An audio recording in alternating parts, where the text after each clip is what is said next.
भगवान और केवल पागलों के भक्त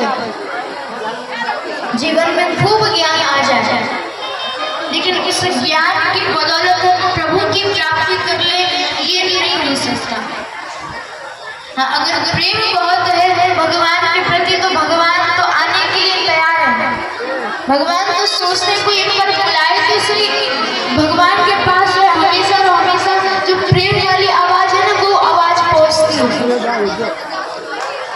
एक बालक जब चल नहीं सकता है, दौड़ नहीं सकता, मानो वो 6 महीने का है, वो बुला नहीं सकता है कि माँ इधर आओ गोद ले लो, और ना वो खुद चल के जा सकता है।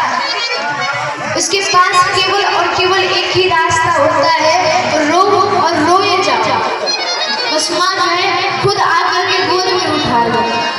तो वैसे ही प्रभु हमारे पास केवल एक ही रो करके प्रभु को पुकारना, और प्रभु जो है वो आ जाएगा। पता हम इस संसार में आकर के प्रभु के प्रेम को भूल जाते हैं, इस संसार से प्रेम करने लगते हैं, भगवान की बनाई गई माया से प्रेम करने लगते हैं। ये एक भगवान की परीक्षा होती है। मेरे पास कभी आओगे जब इस संसार से जीतोगे, और हम इस संसार में उलझ जाते हैं तो जीतेंगे क्या? भगवान ने सृष्टि को ऐसा बनाई दिया कि सब कुछ सत्य लगता है, और हर कोई कहता है जब किसी से जाकर के ऐसी बातें कहो ना, तो कहता है कि अरे हमें घर बार में तो देखना है, भगवान में थोड़ी लगे रहेंगे। भगवान तो इतना भी कहते हैं कि मैं तो सबसे ज्यादा व्यस्त और सबसे खुश होता हूँ। जो व्यक्ति पत्नी, बच्चों और माता पिता की सेवा करने के बाद अगर वो मेरे लिए समय निकाल रहा है, तो इससे ज्यादा मेरे लिए कुछ नहीं हो सकता। हमें क्या करना है कि एक पुत्र है, और एक पुत्र जो है कन्या को बनाना है। भगवान तो इतना ही सुनेंगे, इतने से ही वो प्रसन्न हो जाएगा। आज श्री सुखदेव जी महाराज राजा परीक्षित को कथा श्रवण करा रहे हैं। तभी राजा परीक्षित ने प्रश्न कर दिया कि आप गज और ब्रह्म का युद्ध हमें समझाइए। तो आज श्री सुखदेव जी महाराज वर्णन कर रहे हैं। एक बार की बात है, आशी गिरि वरो राजन त्रिकोटि विश्रुतः क्षीरोदेनादितः श्रीमान् योजना बताया कि एक त्रिकूट नाम का पर्वत था क्षीर सागर में। तो वहां पर उस पर्वत पर एक गजेंद्र नाम का हाथी रहता था, बड़ा अहंकारी था, अभिमानी था। अब वो इतना अभिमानी था कि कहना नहीं, अभिमान किस बात का था कि मैं इतना बलवान हूँ, मुझे कोई मार नहीं सकता। मान लो मैं कभी संकट में भी आ जाऊंगा तो मेरे पुत्र हमसे इतना प्रेम करते, हमें कभी छोड़ेंगे नहीं, हमें कभी भी संकट में नहीं रहने देंगे, हमें संकट से निकालने के विश्वास था उसे।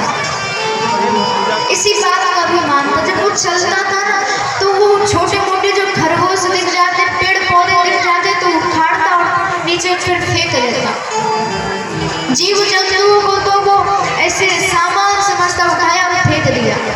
इतना अहंकारी था। जब वो चलता था तो पूरी पृथ्वी जो है मानो डोलती। आज वो गजेंद्र जो है सोचता है कि पत्नी बच्चों को लेकर के चलता हूँ कहीं घुमाने, तो एक सरोवर में पहुंच गया। सरोवर में कोई साधारण सरोवर नहीं महाराज, गहरा मानो कि कोई सागर, समुद्र जैसा। स्नान करने लगा। अब स्नान करना था तब तक तो चला, लेकिन स्नान करने के बाद अब खेलने लगा उसी सरोवर में। थोड़ा बहुत खेले तो समझ में आता, रात दिन जो 3-4 दिन हो गए खेले जा रहा। उसी नदी में एक ग्राह रहता था, मगर उसे बड़ा कष्ट हुआ। जाकर के गजेंद्र का पाँव पकड़ लिया। अब गजेंद्र को हंसी आने लगी कि बताओ छोटा मोटा जीव उसने मेरा पैर पकड़ा, उसे पता नहीं कि मैं कौन हूँ। जब उसे पता चलेगा वो खुद ही छोड़ देगा, रामकर हाथ जोड़कर मुझसे क्षमा मांगा।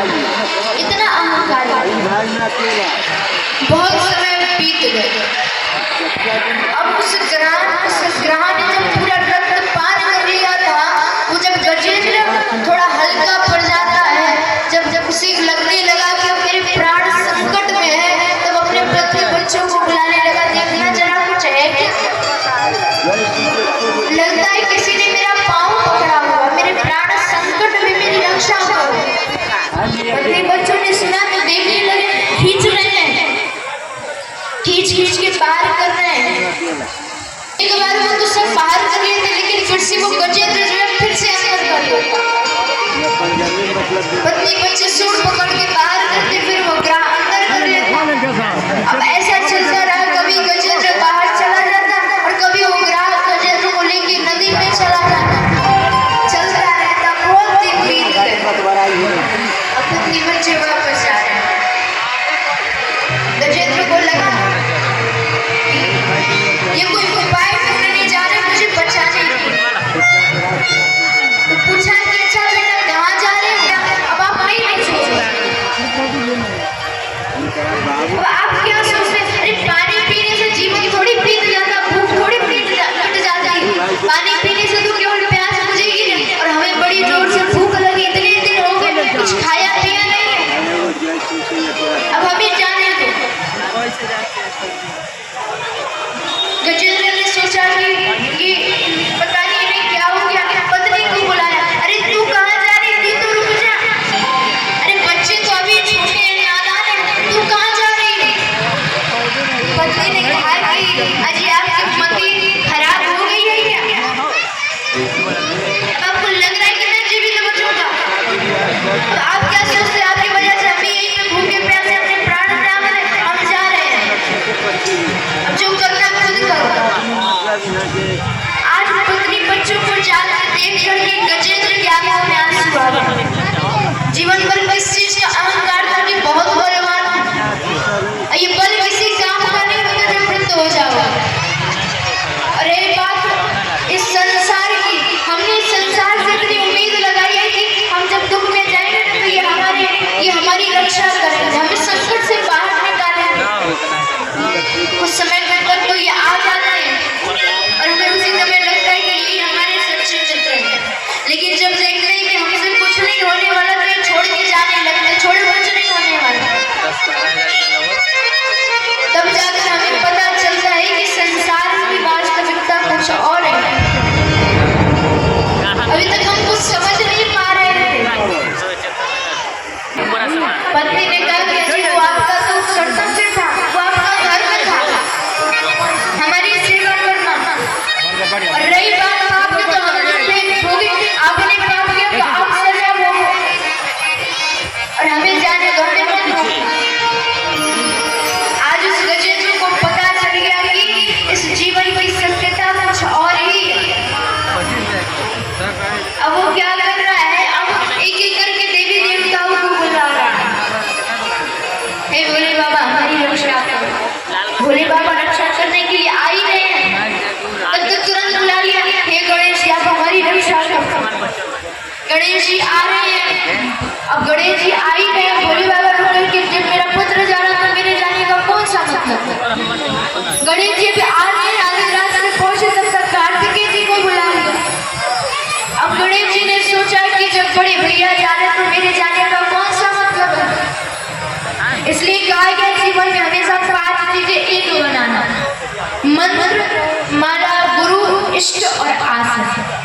अगर हमने इनको जीवन में अनेक रखा तो जीवन भर भटकते रहोगे, कभी एक सहारा नहीं मिल पाएगा। आज अंत में जाकर के उसने भगवान नारायण को बुलाया और कहा कि प्रभु अब तो आप ही पर विश्वास है, आप ही रक्षा करो, वरना अब मैं अपने प्राण त्याग दूंगा। आज वो अंत समय में भगवान नारायण को बुलाते हुए नमो